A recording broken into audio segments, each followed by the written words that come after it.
Hello students, আমি মিন্টু রয়। আমার YouTube চ্যানেলে সকলকে স্বাগত।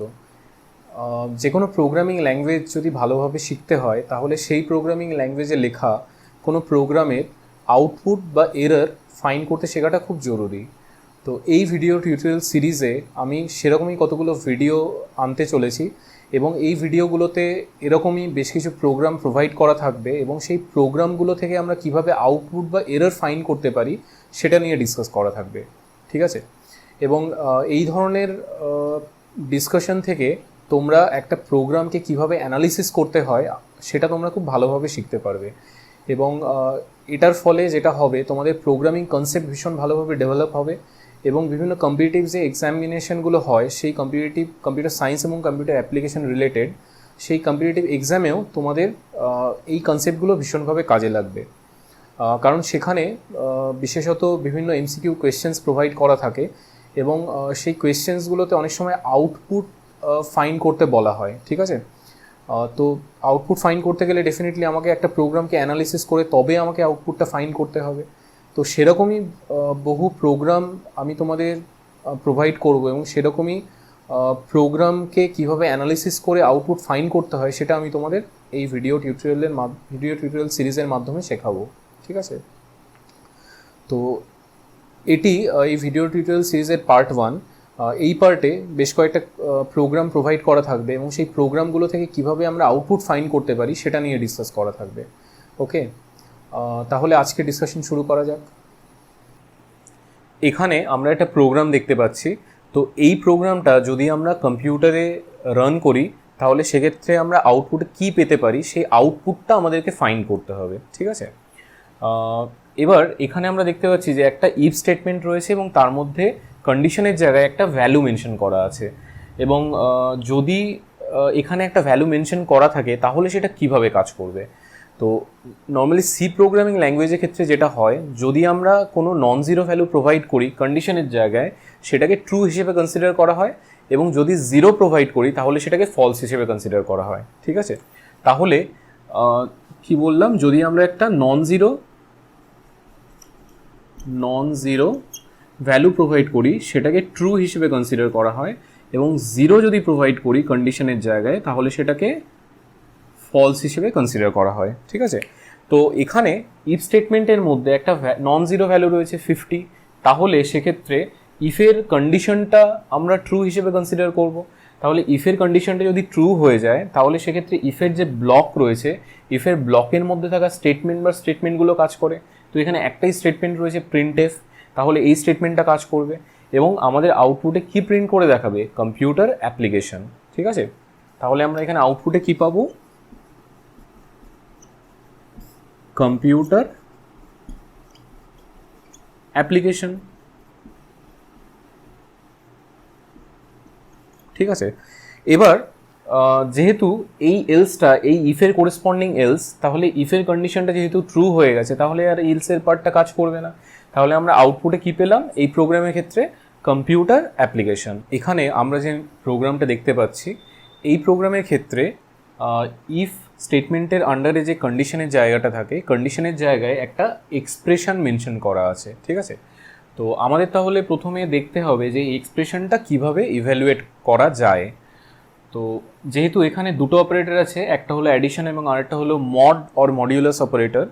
তো এই যে দুটো অপারেটর রয়েছে এই দুটো অপারেটরের মধ্যে কোনটার প্রেসিডেন্স বা প্রায়োরিটি বেশি, মানে কোন অপারেটরের কাজটা আগে হবে।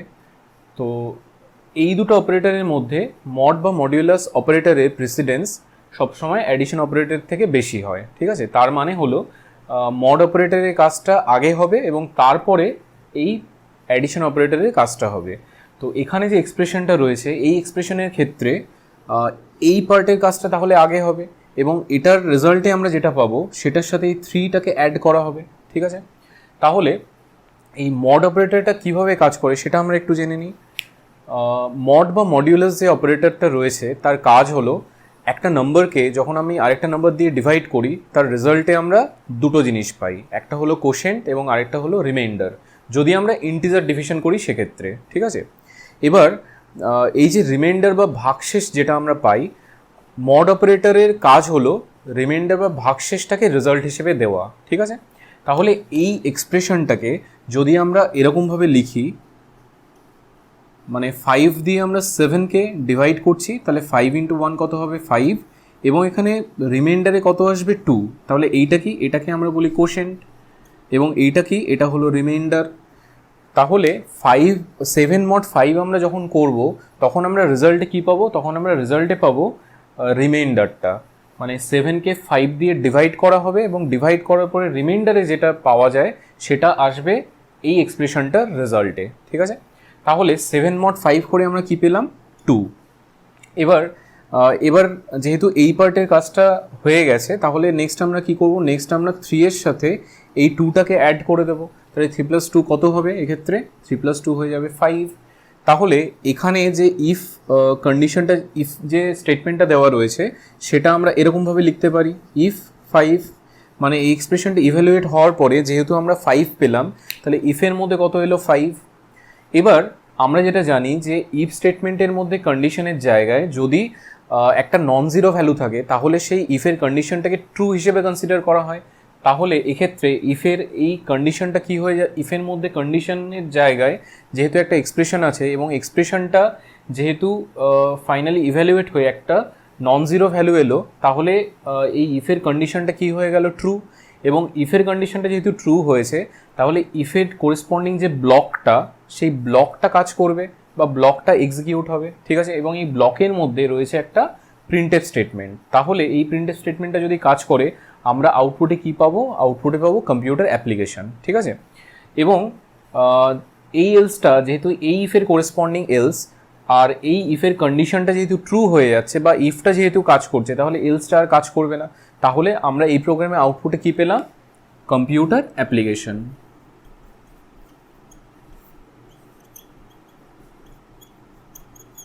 কম্পিউটার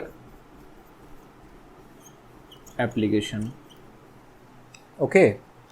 এখানে যে প্রোগ্রামটা আমরা দেখতে পাচ্ছি, এই প্রোগ্রামের ক্ষেত্রে ইনিশিয়ালি 3টে ভেরিয়েবল ডিক্লেয়ার করা হয়েছে, এ, বি আর সি, এবং সেগুলো হচ্ছে ইন্টিজার ডেটা টাইপের 3টে ভেরিয়েবল। তো আমরা যেরকম জানি যে আমরা যখন কোনো ভেরিয়েবল ডিক্লেয়ার করি তখন প্রোগ্রামটা এক্সিকিউশনের সময় কম্পিউটারের মেমোরিতে মানে র্যামের মধ্যে এই ভেরিয়েবলগুলোর জন্য স্পেস অ্যালোকেট করা হয়, ঠিক আছে। তাহলে এখানে যে 3টে ভেরিয়েবল আমরা দেখতে পাচ্ছি এ, বি আর সি, প্রতিটা ভেরিয়েবলের জন্য মেমোরিতে স্পেস অ্যালোকেট করা হবে। তো সেটা আমরা এখানে ডায়াগ্রাম দিয়ে দেখাচ্ছি। তাহলে এর জন্য একটা স্পেস অ্যালোকেট করা হলো, এবং এতে যে ভ্যালুটা আমরা স্টোর করছি 200, সেই ভ্যালুটা এর জন্য অ্যালোকেটেড মেমোরি স্পেসে স্টোর হয়ে যাবে, ঠিক আছে। এবং তারপরে আরেকটা ভেরিয়েবল ডিক্লেয়ার করা আছে বি, তাহলে বি এর জন্য একই রকমভাবে মেমোরিতে স্পেস অ্যালোকেট করা হবে। এবং ফাইনালি আরেকটা ভেরিয়েবল ডিক্লেয়ার করা আছে সি, তাহলে সি এর জন্য মেমোরিতে আরেকটা মেমোরি স্পেস অ্যালোকেট করা হবে। এবং এখানে সিতে আমরা 500 স্টোর করেছি, তার মানে এই 500টা সি এর জন্য অ্যালোকেটেড মেমোরি স্পেসে স্টোর হয়ে যাবে, ঠিক আছে। তাহলে এই ফার্স্ট লাইনে যে ডিক্লিয়ারেশন করা হয়েছে এই ভেরিয়েবলগুলোকে এবং সেখানে কিছু ভ্যালু দিয়ে যে ইনিশিয়ালাইজ করা হয়েছে, তার ফলে এখানে যে জিনিসটা আমি এক্সপ্লেন করে বললাম সেটা হবে, ঠিক আছে। আচ্ছা, এবার এখানে আমরা দেখতে পাচ্ছি যে এখানে একটা ইফ স্টেটমেন্ট রয়েছে, এবং ইফের আন্ডারে আমরা যেরকম জানি একটা কন্ডিশন থাকে, তো এখানে একটা কন্ডিশন মেনশন করা আছে।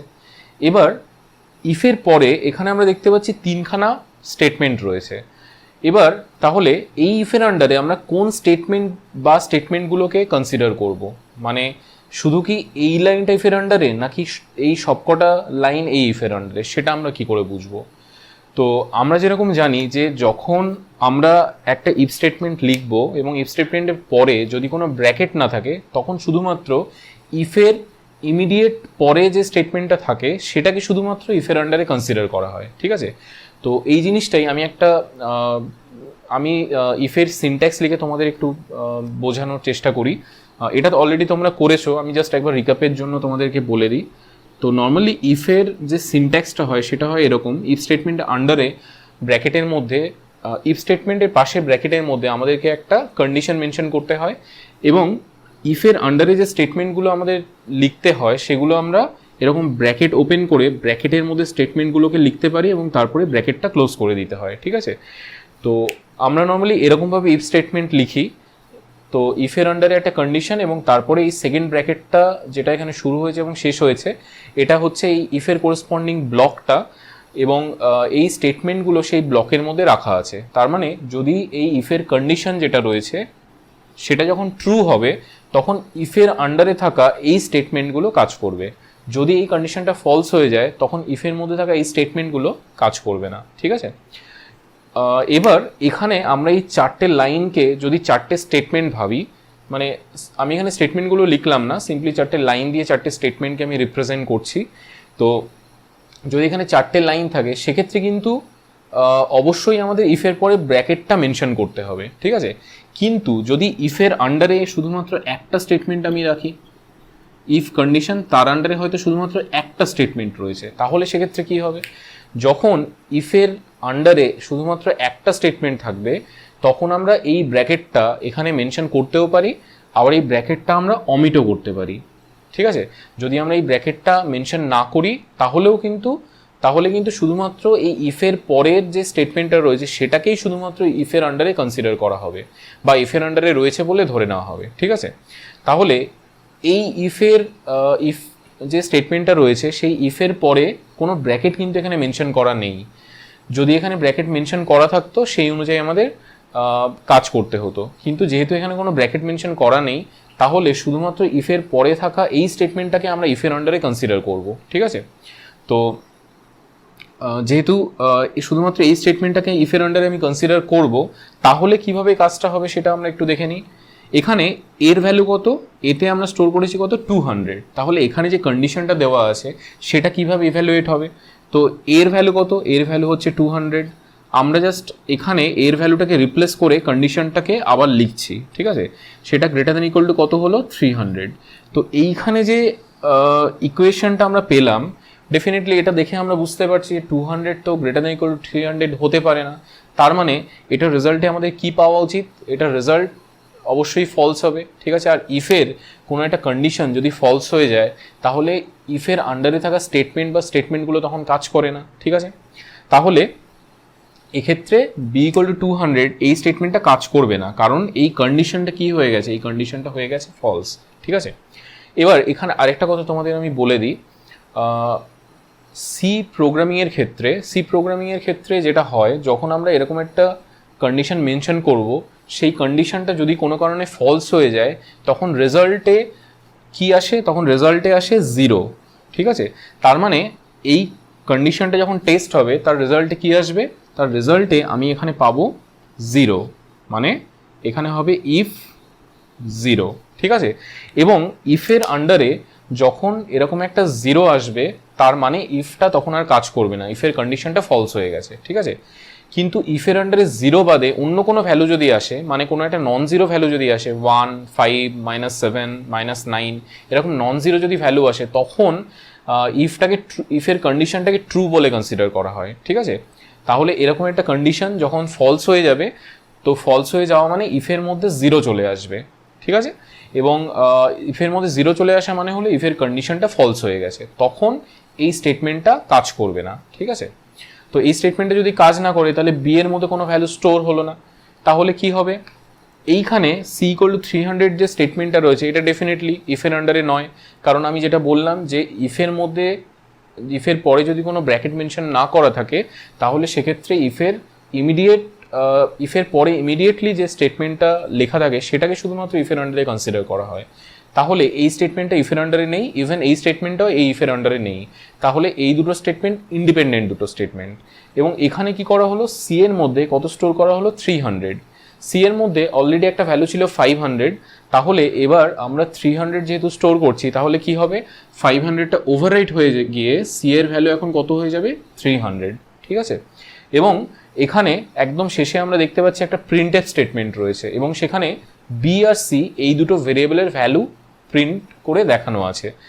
তো এখানে দেখো সি এর ভ্যালু কত, সি এর প্রেজেন্ট ভ্যালু কত হয়েছে 300, তাহলে আমরা যখন এই প্রিন্টএফ স্টেটমেন্টটা ইউজ করে প্রিন্ট করতে চাইবো তখন সি এর ভ্যালু কত প্রিন্ট হবে, সি এর ভ্যালু প্রিন্ট হবে 300, কিন্তু এবার কোয়েশ্চেন হলো যে বি এর ভ্যালু কত প্রিন্ট হবে, বি এর ভ্যালুটা আমরা এখানে আগে প্রিন্ট করছি, তারপরে সি এর ভ্যালুটা পরে প্রিন্ট হবে, কিন্তু বি এর ভ্যালুটা কি প্রিন্ট হবে, বি এর মধ্যে তো কোনো ভ্যালু নেই, ইনিশিয়ালি আমি কোনো ভ্যালু স্টোর করিনি বি এর মধ্যে, এবং যেহেতু এই স্টেটমেন্টটা ইফ স্টেটমেন্টের কন্ডিশনটা ফলস হয়ে গেছে, তার ফলে বি এর মধ্যে যে 200 স্টোর করার যে স্টেটমেন্টটা ছিল সেটাও কাজ করেনি, তাহলে বি এর মধ্যে কোনো ভ্যালু স্টোরই হয়নি।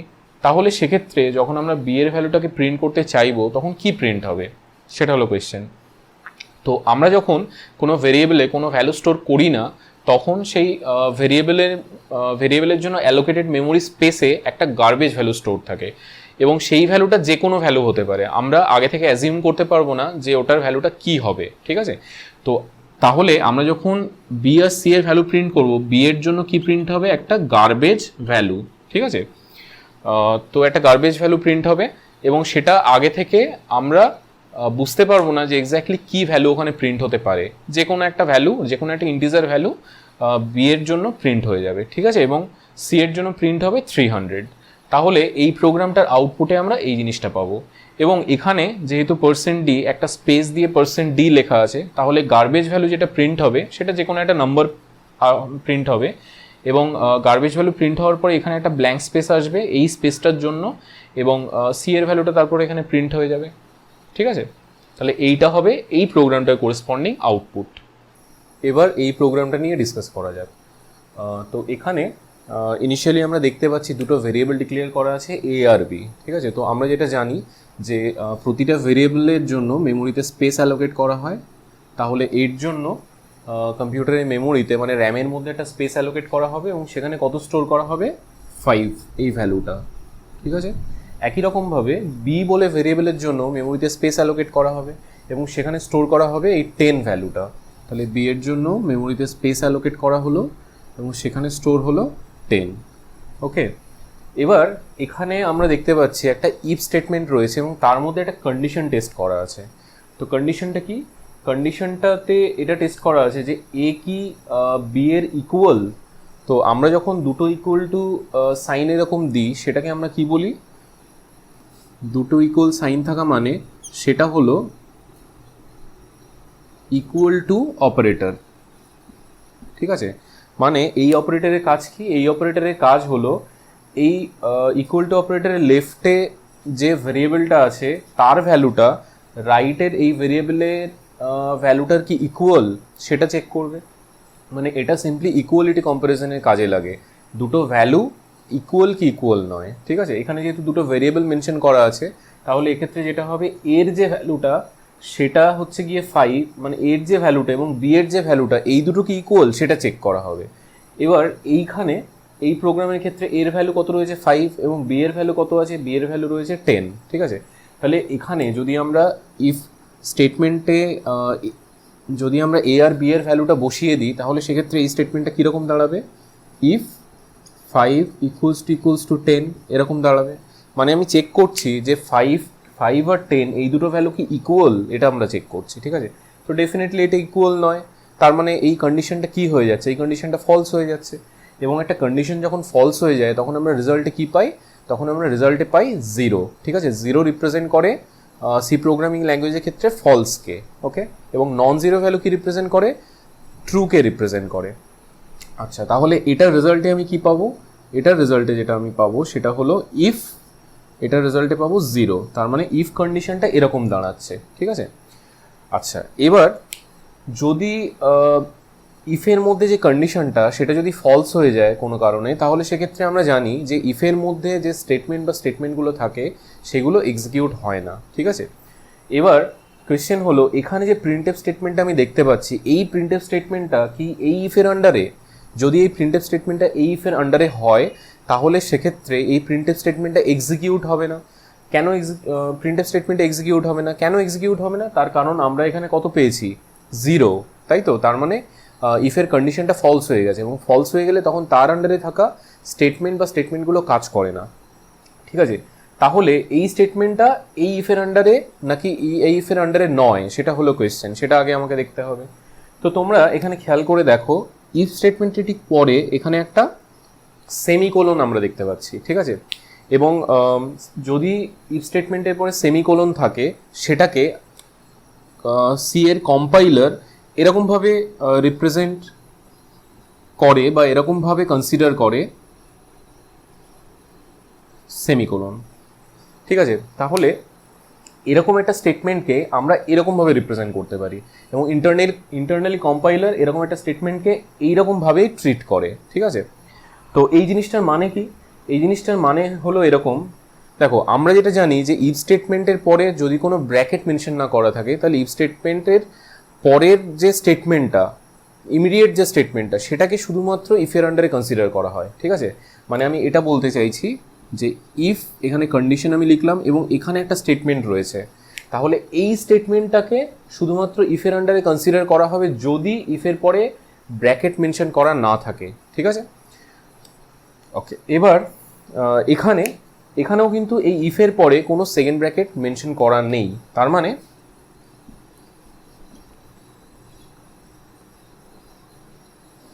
এই যে ব্র্যাকেটটা, সেকেন্ড ব্র্যাকেটটা এই এক্সাম্পলটার ক্ষেত্রে আমি লিখে দেখালাম, এরকমভাবে কোনো ব্র্যাকেট সেকেন্ড ব্র্যাকেট মেনশন করা নেই। ঠিক আছে, তাহলে যদি ইফের পরে কোনো ব্র্যাকেট মেনশন না করা থাকে, আমরা যেটা জানি যে ইফের পরে ইমিডিয়েট যে স্টেটমেন্টটা থাকে সেটাকেই শুধুমাত্র ইফের আন্ডারে কনসিডার করা হয়। ঠিক আছে, তাহলে এই কোডটাকে যদি আমি এরকমভাবে লিখতে পারি, তাহলে এই ইফের আন্ডারে কোন স্টেটমেন্টটাকে কনসিডার করা হবে? শুধুমাত্র এই সেমিকোলনটাকে কনসিডার করা হবে। ঠিক আছে, তার মানে আমরা যখন ব্র্যাকেট মেনশন করছি না, তখন এই ইফের কন্ডিশনটা যদি ট্রু হয় তখন শুধুমাত্র এই স্টেটমেন্টটা কাজ করবে। ঠিক আছে, এখানে কি স্টেটমেন্ট আছে? শুধু একটা সেমিকোলন, এবং শুধু একটা সেমিকোলন থাকা মানে সেটা কি রিপ্রেজেন্ট করে? সেটা রিপ্রেজেন্ট করে এটা হলো একটা নাল স্টেটমেন্ট। এটাকে একটা নাল স্টেটমেন্ট হিসেবে ধরা হয়। এবার নাল স্টেটমেন্ট মানে কি?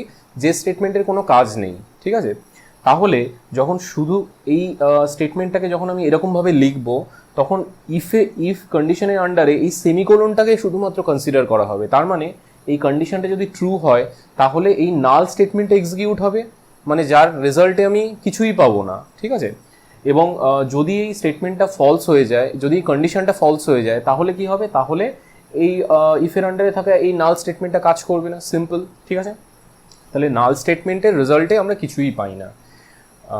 তাহলে এরকম যদি সিচুয়েশন হয়, দেখো এখানে কি হচ্ছে, কন্ডিশনটা কি হয়ে যাচ্ছে? ফলস। যদি কন্ডিশনটা ফলস হয়ে যায় এই ইফের কন্ডিশনটা, তাহলে সেক্ষেত্রে এই নাল যে স্টেটমেন্টটাকে আমি এখানে লিখে দেখালাম, সেই নাল স্টেটমেন্টটা কি হবে? এক্সিকিউট হবে না। ওকে, কিন্তু যেহেতু এখানে ব্র্যাকেট মেনশন করা নেই, তার মানে হলো এই যে প্রিন্টেড স্টেটমেন্টটা রয়েছে, এই প্রিন্টেড স্টেটমেন্টটা কিন্তু এই ইফের আন্ডারে নেই।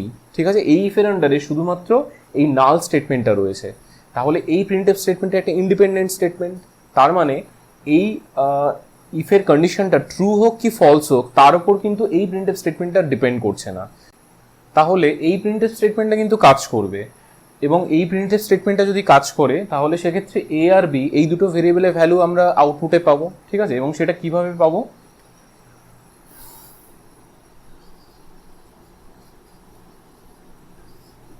প্রথমে %d স্পেস দিয়ে তারপরে %d লেখা আছে, তাহলে এই %d এর জায়গায় এর ভ্যালুটা বসে যাবে।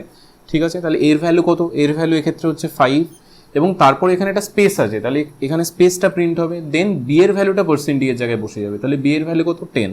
তাহলে 5 একটা স্পেস দিয়ে এখানে আসবে 10। তাহলে এইটা হবে এই প্রোগ্রামটার করেসপন্ডিং আউটপুটটা। এবার এই প্রোগ্রামটাকে কনসিডার করা যাক।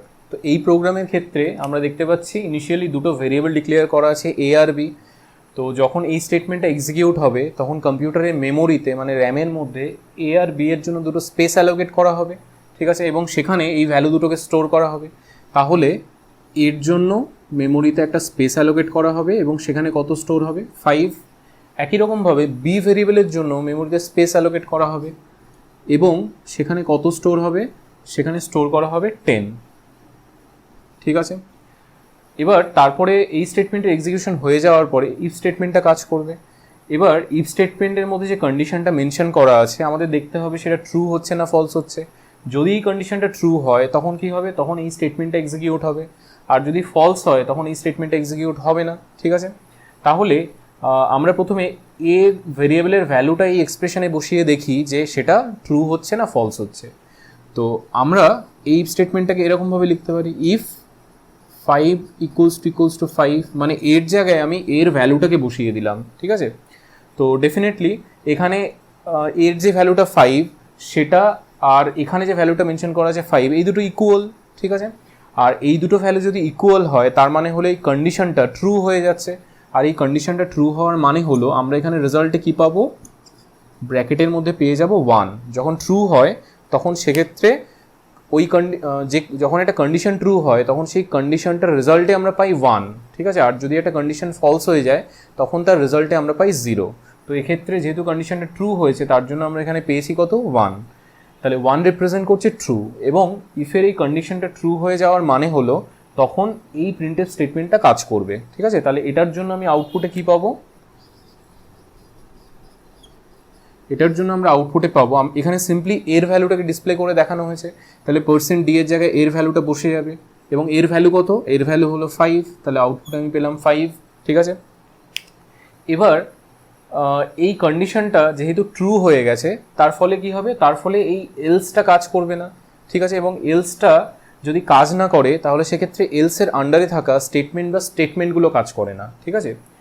এবার কোয়েশ্চেন হলো এইখানে যে প্রিন্টএফ স্টেটমেন্টটা রয়েছে এই প্রিন্টএফ স্টেটমেন্টটা কি এই এলসের আন্ডারে নাকি এই এলসের আন্ডারে নয়, সেটা আমাদের দেখতে হবে।